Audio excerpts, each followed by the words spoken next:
Pernahkah Anda bertanya-tanya, mengapa negara-negara barat seperti Jerman, Perancis, atau Amerika Serikat tidak menggunakan agama sebagai dasar hukum bagi negara mereka? Dan mengapa urusan ibadah dianggap sebagai hal yang sangat pribadi yang tidak boleh dicampur dengan urusan politik? Jawabannya bukan karena mereka benci agama ya, melainkan karena sebuah trauma sejarah yang sangat kelam. Di video ini, mari kita bedah alasannya. Semuanya bermula dari peristiwa paling berdarah yang bernama Perang 30 Tahun.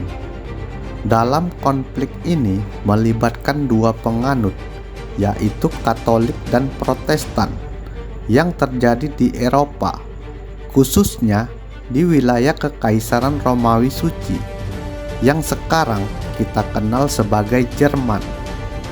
Ketegangan mulai memuncak ketika Raja Ferdinand II, seorang Katolik yang taat, lalu menjadi seorang Kaisar Romawi Suci. Ia mencoba memaksakan agama Katolik kepada penduduk di wilayah Bohemia, yang sekarang adalah Ceko, yang penduduknya mayoritas penganut Protestan. Pada tanggal 23 Mei 1618, para bangsawan Protestan merespon dengan kedatangan dua orang perwakilan dari Raja Ferdinand II dengan amarah. Lalu mereka melemparkan dua perwakilan Raja Ferdinand keluar dari jendela kastil yang terletak di kota yang bernama Prahara. Lalu, peristiwa ikonik ini dikenal sebagai Defenestrasi Prahara. Namun, dengan kejadian ini langsung memicu konflik dengan efek domino yang menyeret hampir seluruh kekuatan besar yang ada di Eropa ke dalam medan perang. Banyak tokoh besar terlibat, seperti Raja Ferdinand II yang memimpin blok Katolik dan bersekutu dengan Spanyol.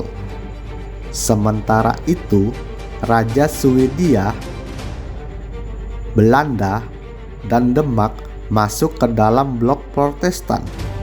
Namun, di balik ini semua, ada salah satu tokoh yang sangat menarik. Dari Prancis, meskipun ia seorang kardinal Katolik, ia justru mendukung pihak Protestan. Nah, pertanyaannya, mengapa ini bisa terjadi? Ya, karena ia mengutamakan kepentingan nasional Prancis untuk melemahkan dominasi keluarga. Bagi Richelieu, politik negara lebih penting daripada solidaritas agama. Perang ini sangat mengerikan dan memakan banyak korban jiwa yang diperkirakan mencapai 4 hingga 8 juta orang.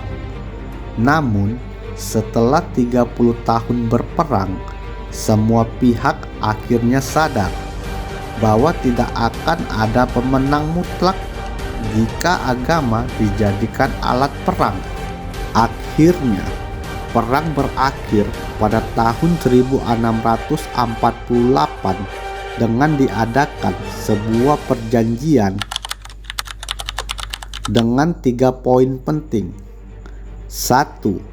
Kedaulatan negara. Setiap negara berhak menentukan agamanya sendiri tanpa campur tangan negara lain. 2. Agama menjadi urusan privat.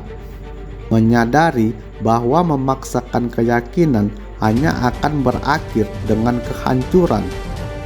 Ketiga, lahirnya sekularisme politik. Para pemimpin mulai berpikir, jika ingin negara stabil dan ekonomi maju, tafsir agama tidak boleh menjadi hukum publik. karena tafsir yang berbeda-beda hanya akan memicu konflik.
Pemisahan ini juga mencegah penguasa menggunakan label agama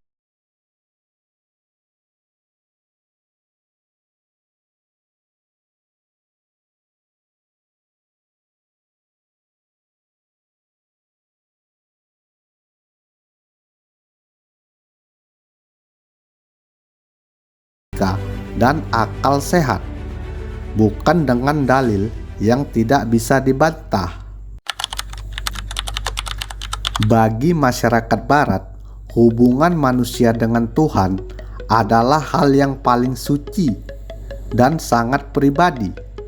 Mereka percaya bahwa negara tidak punya hak untuk mengintip apa yang ada di dalam hati warganya.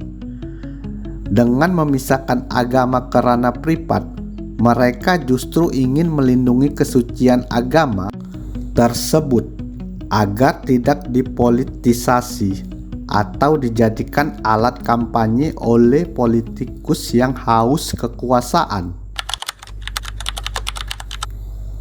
Mengelola negara modern butuh data, sains, dan logika yang bisa diterima oleh semua orang. Ketika membuat sebuah kebijakan kesehatan atau ekonomi, mereka menggunakan bahasa universal yang mudah dipahami oleh akal sehat. Dengan cara ini, kebijakan negara bisa dikritik, diperbaiki, dan diuji secara ilmiah demi kemajuan bangsa. Jadi, pemisahan ini bukan tentang meninggalkan Tuhan ya, tapi tentang menciptakan ruang publik yang adil bagi semua manusia. Sebuah sistem yang lahir dari sejarah panjang demi menjaga perdamaian dan kebebasan individu. Bagaimana menurut Anda? Apakah sistem netral seperti ini adalah kunci stabilitas di dunia yang semakin beragam? Sebelumnya, mohon maaf, pembahasan kali ini harus admin tutup, dan mohon maaf jika terdapat kesalahan dalam mengelola kata. Sampai jumpa di